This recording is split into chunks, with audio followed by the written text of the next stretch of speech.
The things that I'm doing now are giving me the results I'm having now, period. If I want to have different results, then I have to do different things. Well, hello, my friend, and welcome back to another episode of the EntreMD podcast. And as always, I'm super pumped to be in your ears. And today we're going to be looking behind the scenes at real life examples of doctors who are running 7 and multiple 7-figure businesses and some of the secrets to their success. I've had the privilege of working with them for, many years at this point, and we are at a transition point where we kind of looked back at the first quarter of the year. So I want to share some of those lessons with you. Okay. So these doctors are the doctors that are in EBS scale. So that is a tier of the EntreMD business school that is primarily made up of doctors who hit the 7-figure mark or they're dangerously close to it. And, they are still interested in hyper growth and they want to build teams and processes so they can really create these businesses that can work without them, right? Because, we're all about building the exit strategy from the beginning and all of that. They're a phenomenal group of doctors. It is, it's such a privilege. I get to work with them and work alongside them and help them make all these dreams a reality.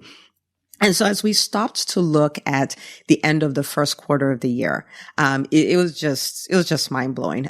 So one of the doctors was like, Dr. Una, I surpassed my Q1 goal. So first quarter, I surpassed my Q1 goal by $110,000. And that is nothing to sneeze at. And she did this even though she took, a significant amount of time off, whether that was to be with her family or to go speak, at conferences and stuff like that. And, it's just mind blowing to watch, right? Another doctor said that, my revenue compared to Q1 of 2023 increased by 42%. And at the same time, I had decreased my clinical time by 22%, right? And so I remember when we first started, I started talking about this concept of leading and creating results through people. And I want you to take more time off and start challenging to do these things. They're like, yeah, but if I'm not there, doing that, then how am I going to make money? I'm like, yeah, we're going to work this. So to actually see it, see them experience it is so good. And I share this with you because, I want the physician community to start getting into these concepts of what can actually happen, what life can look like, what we're going through now as a community is totally abnormal and it will not be forever, but there are going to be early adopters. And I want to challenge you to be one of them. And so the beautiful thing about what we do is we don't only celebrate the wins, we allow them to do debriefs, like to explain like what created these wins and stuff. And after looking at a number of them, I decided, I'm going to pick 3 of them and just kind of share them with you. So they're things that you can adopt as well. Okay. All right. So let's look at, the overarching thing, like the overarching attitude here, which is so good to see, right? The overarching attitude is they do the work that is required. Like whatever is required, I will do it, right? Whatever is required for me to get this result, I will do it. Now, why am I saying that? Because the things that are required for you to get results that you're not getting are things that you're not already doing, right? And so it requires that we step out of our comfort zone. We get out of excuses. Like if things are not happening as fast as we want them to, we don't quit. If we start experiencing challenges, we can reach out. We can take a deep breath, but we don't there's a difference between, stopping because of a challenge for 5 months and stopping because of a challenge for 2 days, right? And so their ability to turn around and all of those things. So these are all things that we have to navigate if we will do what is required. So just think about it this way. The things that I'm doing now are giving me the results I'm having now, period. If I want to have different results, then I have to do different things. So you will hear this come through as I talk about some of the things that they did, but they are willing. One of the things I see that comes up a lot is this concept of it shouldn't take all that. I shouldn't need to work this hard. I shouldn't need to do, this thing. I shouldn't still be at this level. That resistance to reality or the work required has crippled so many businesses, so many, because as long as we're there, we won't do the work. And as long as we don't do the work, we won't get the result, right? So they do what is required. Okay. So let me give you some examples here because this really blew my mind. Okay. So one, and I remember when she first said this and when she put it up again, I was like, oh my goodness, right? One of the docs decided, like I'm really struggling in my, with my mindset, my ability to see the vision, for my business. So yes, I'm writing the goal, but I can't quite see the picture. I'm kind of struggling with that. And I'm struggling with the concept of scaling. And she's an EBS scale, right? So she's setting herself up for it, but I'm struggling with that whole concept. So this is what she did. In January, she decided this is a problem, but I'm going to fix it.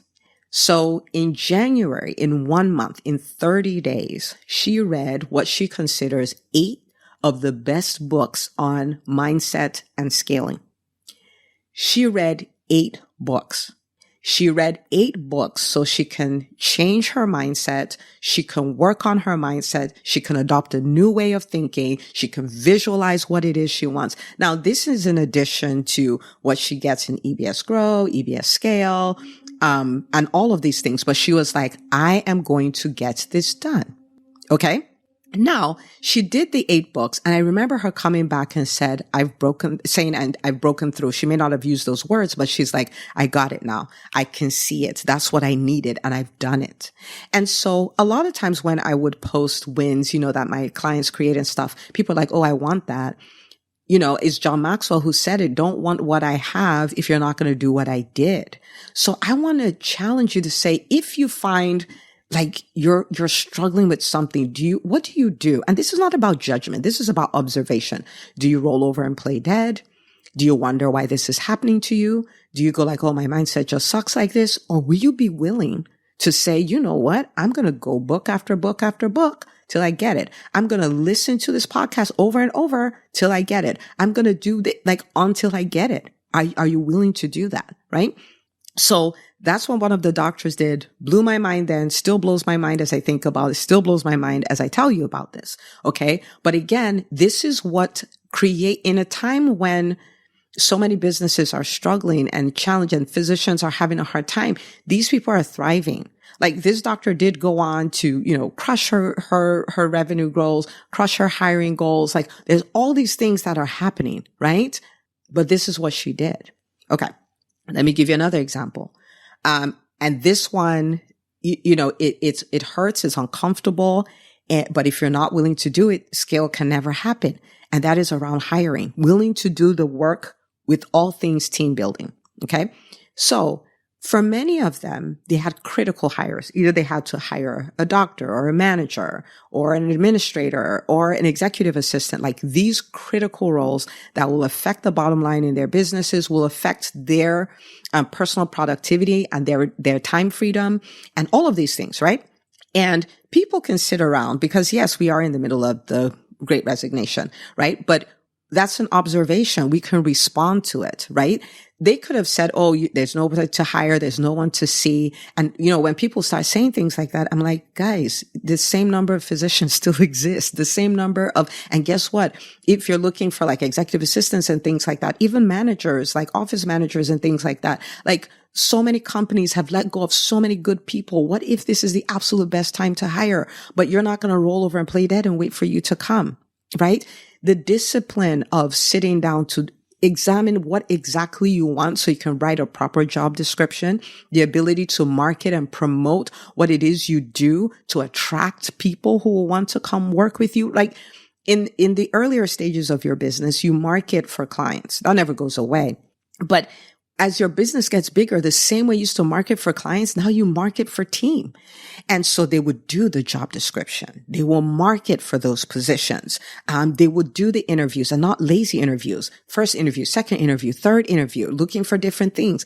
And they had these rock solid, I wonder if they'll think that, but when I look at it, I'm like, oh my goodness, rock solid onboarding systems, right? And some of them, when you look at their documents and the thought process, like by the time I'm done onboarding this person, they can hold their own weight. They can make a huge difference in my business. And that is exactly what was happening for them. Okay. So the hiring process, this is something that most people just roll over and play dead and not want anything to do with, but they understood it was the work required. One is too small a number for greatness. Like if you cannot embrace and when I say hire, like it's more like team than hiring, but it's like all things team. Right? The job description, the interviews, the putting yourself out there so the right people can find you, is saying no to the wrong people, because it's so easy to say yes to a warm body, anybody, like just come in here and do that. But the discipline to say, no, this person is not a good fit, and hold until you find that person. The ability to onboard them, not going like, they should read my mind. I'm paying all this money. They should know what to do. No, to onboard them. And they have they have amazing team members, amazing. And most of them made hires in this quarter, like critical hires, right? So again, they're doing what is required. What is required. And then the third thing that I noticed they did is that they all invested in themselves. And the reason why I say that is, okay, of course, they're all in EBS scale, right? Like, which is an investment in themselves. And they show up to the calls every week where we're doing really deep dives in all of these things, but they invest in themselves. They understand that in order for me to go further, faster, I have to surround myself with the mentorship and the community that will take me there. So I want you to imagine being in a room, and I kid you not, right? Being in a room where you have doctors who are on the biggest stages. You have doctors who are running multi-million-dollar businesses. You have doctors that are hiring like rock stars. You have, it's all in this, community in EBS scale. They invest in themselves.